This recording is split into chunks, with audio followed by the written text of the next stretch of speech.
श्रील प्रभुपाद की जय। एक डिवोटी ने पूछा था मुझसे कि भरत महाराज क्यों गिर गए। अब जिसको नहीं पता भरत महाराज कौन है, श्रीमद् भागवतम में राजा भरत थे। वो अपना पूरा राज्य छोड़ के, तो ऋषभ देव जी के पुत्र थे। ऐसा कहा जाता है कि उन्हीं भरत महाराज के नाम पे इस हमारे देश का नाम भारत पड़ा। तो ये भरत दुष्यंत और शकुंतला के पुत्र नहीं है, ये अलग है, ये उनसे बहुत पहले हुए। तो भरत महाराज जो थे बहुत बड़े पूरे संसार के राजा थे, इनफैक्ट चक्रवर्ती सार्वभौम राजा। और टाइम आने पर जब वो बूढ़े हो गए, उन्होंने अपने बच्चों को अपना किंगडम दिया और वो भी संन्यास लेके जंगल में चले गए। और जंगल में उन्होंने बहुत तपस्या की और तपस्या करके भगवान की भक्ति की और भक्ति करके ऑलमोस्ट भगवान के प्रेम तक पहुंच गए। वो प्रेम के लेवल तक, भाव के लेवल तक आ गए। भगवान का नाम लेते थे तो ऐसा डिस्क्राइब्ड है कि उनकी आंखों में आंसू आते थे, कंपन होता था उनके हाथों में, समाधि में चले जाते थे भगवान का नाम लेकर। मगर दुर्दैव कि उनके वहाँ पे उन्होंने एक हिरन को देखा पानी में डूबते हुए, उसको बचा लिया, छोटा बच्चा था और उसको अपने आश्रम में रख लिया।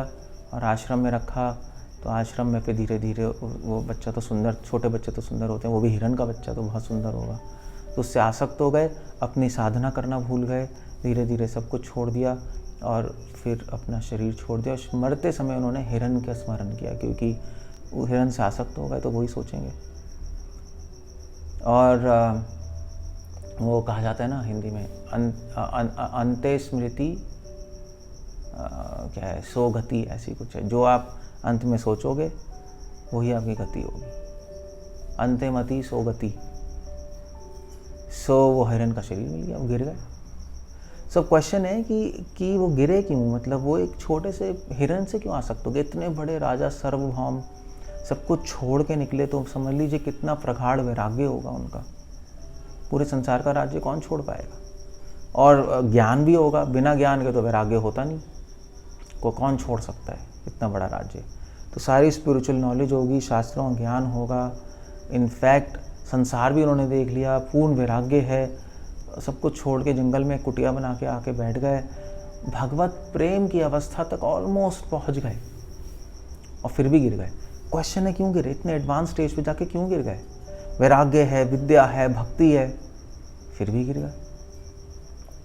तो पॉइंट ये है कि क्वेश्चन ये इसलिए उठता है, अगर वो गिर सकते हैं तो हमारा क्या होगा। हमारे तो ना वैराग्य है, ना विद्या है, भक्ति भी कमी है, आ सकते हैं सारी चीज़ों से। सो वो इसलिए गिरे क्योंकि उन्होंने एक बहुत बड़ी मिस्टेक की, और वो भागवतम में आता है, एकांतिनो, वो अकेले जाके रह गए, जंगल में अकेले रहे, किसी आश्रम में ऋषि मुनियों के साथ नहीं रहे। श्रील प्रभुपाद भी वहाँ पे पर्पट में भागवतम में लिख रहे हैं कि उन्होंने कोई गाइड स्वीकार नहीं किया, अकेले रहना शुरू कर दिया, किसी वैष्णव संघ में नहीं रहे। क्योंकि अगर वो किसी संघ में रहते तो और जो ऋषि मुनि डिवोटी होते वो उनको वार्निंग दे देते कि भाई तुम तो आसक्त हो रहे हो हिरन से, सब कुछ छूट रहा है तुम्हारा। मगर किसी ने कुछ बोला ही नहीं। और श्रील प्रभुपाद लिखने से पता लगता है कि वो अकेले रह रहे थे। तो अकेले रहना बिना संग के, ये दिखाता है कि उन्होंने ये डिसीजन अहंकार वश ले लिया, सूक्ष्म अहंकार कहीं हुआ, गलत डिसीजन लिया, और इसके से उनका फॉल डाउन हुआ। क्योंकि अगर वैष्णव संग नहीं होगा, किसी की गाइडेंस में नहीं हम रहेंगे, तो फिर कोई भी माया के चंगुल में आके गिर सकता है। मतलब हमारे जो गोस्वामी थे, 6 गोस्वामी, वो तो चलो महान थे, मगर वो भी एक साथ रहते थे वृंदावन में। संग तो छाड़िया वैष्णव सेवा निस्तार का पाए केवा, ये चैतन्य चरितमृता में लिखा है। माधवेन पुरी जो कि गौड़िया वैष्णव समाज के भक्ति लता वृक्ष के बीज हैं, वो अंकुरित बीज हैं, क्योंकि फाउंडेशन है, जिनके द्वारा गौड़िया वैष्णव समाज शुरू हुआ है, जो राधा रानी के जो सेंटिमेंट्स हैं, सबसे भाव हैं, जो सबसे पहले माधवेंद्रपुरी के द्वारा प्रकट हुए हैं, जो परमहंस वैष्णव है, वो भी वैष्णव संघ में रहते थे, वो भी अपने साथ 9 सन्यासियों को लेके चलते थे। सो संघ, साधु संघ सर्वशास्त्र को है। उन्होंने ये इंपॉर्टेंट प्रिंसिपल तोड़ा शास्त्रों का, उन्होंने गाइडेंस नहीं ली और इसलिए वो गिर गए।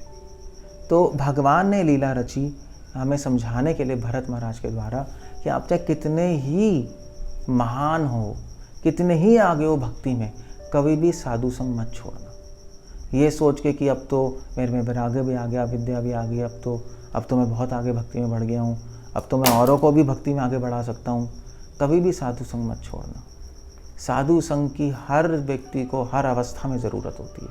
चैतन्य महाप्रभु ने अपनी लीला में स्वरूप दामोदर रामानंद राय का साधु संग लिया, हमें सिखाने के लिए कि कृष्ण भक्ति जन मूल होए साधु संग, कृष्ण प्रेम तेह होए पुनः मुख्य अंग।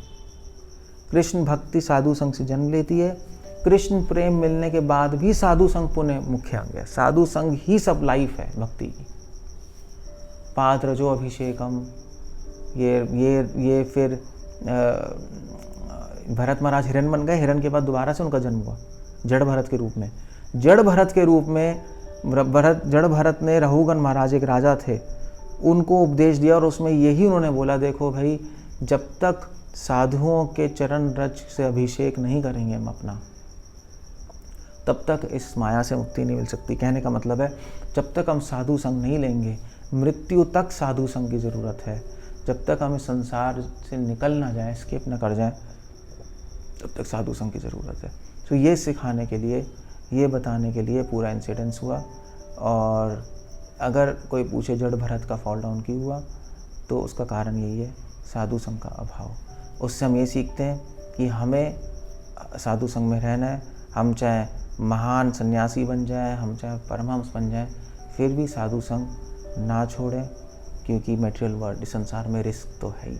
हम माया के राज्य में, ये कभी ना भूलें। हरे कृष्ण। श्रील प्रभुपाद की जय।